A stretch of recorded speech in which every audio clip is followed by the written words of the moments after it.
I'll just wait. Okay. Good morning, everybody. I am Linda, your human resource representative. And today I will be talking about hospital insurance, short-term and long-term insurance. Now, why actually do we need hospital and short-term and long-term? Because first of all, it protects your income, it maintains your current way of life, and it provides security for your financial future. Here you see a picture of children, and these are our future. How does it work? Hospital insurance. What hospital insurance does is once your child has a fever, then you take them to the hospital. The doctor looks at them, and he decides or she decides that they want to keep them 24 hours to observe them. And then they allow them to go home. Before you go home, you get your bill, and you have to pay, let's say, $1,600 you owe. And what it does is, after you get your bill, then it pays mainly the part that is left over once your insurance covers it. But what you have to know too is whether you have a low, a medium, or high insurance. I did not know that for a minute, that insurance was like that.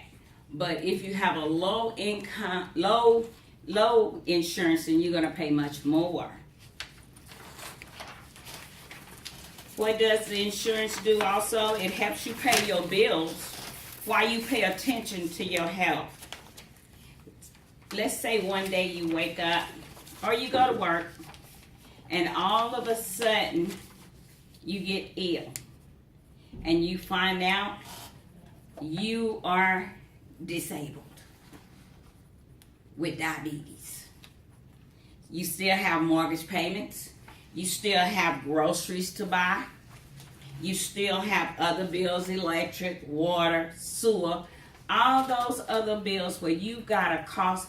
You have a cost of life. You have a life where you have so much money coming in, and you centered your life around what you bring in.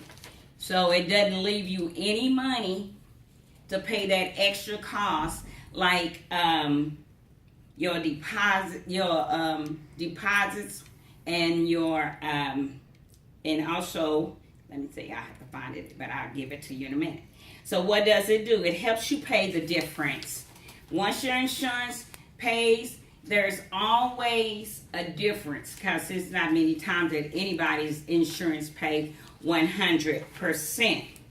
So if you look at your paper, you'll see that the Consumer Disability Awareness Study says that almost 1/3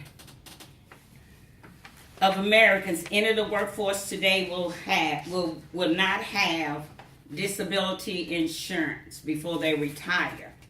Millions of Americans are not protected for private disability insurance, and 10% of Americans between the ages of 18 and 64 have a disability.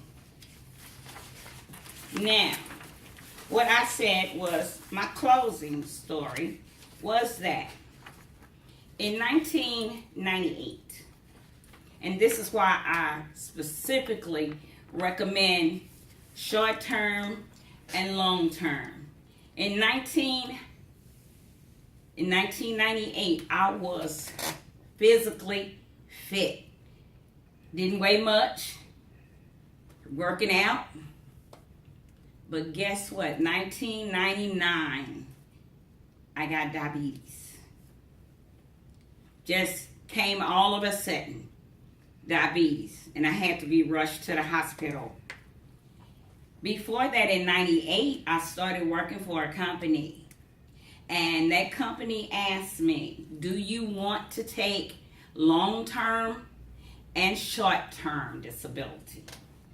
Of course, I said no, because I thought that's just extra money I'm paying out for nothing. And we can't see ahead of time, but insurance says you prepare before that happens ahead of time. It's kind of like what I remember being in the military, where it says you prepare for peace in the time of war. So it's the same with insurance. You prepare just in case. So I had diabetes. I still have diabetes now. I wound up having 8 people in my family that had diabetes. 5 of them are deceased now. Now we still have 4 more with diabetes. So diabetes is something that I went back and forth to the hospital all the time. Guess what? I didn't sign up for long term nor short term, which could have helped me with my finances had I signed up. So I recommend, if you get the chance to get long, short term, and even insurance, even where they have the hospitalization, because I'm sure, how many people have been to the hospital before? Just about everybody, right? So that helps. That my daddy taught me every little bit helps. So that is the end of my presentation. Thank you for listening.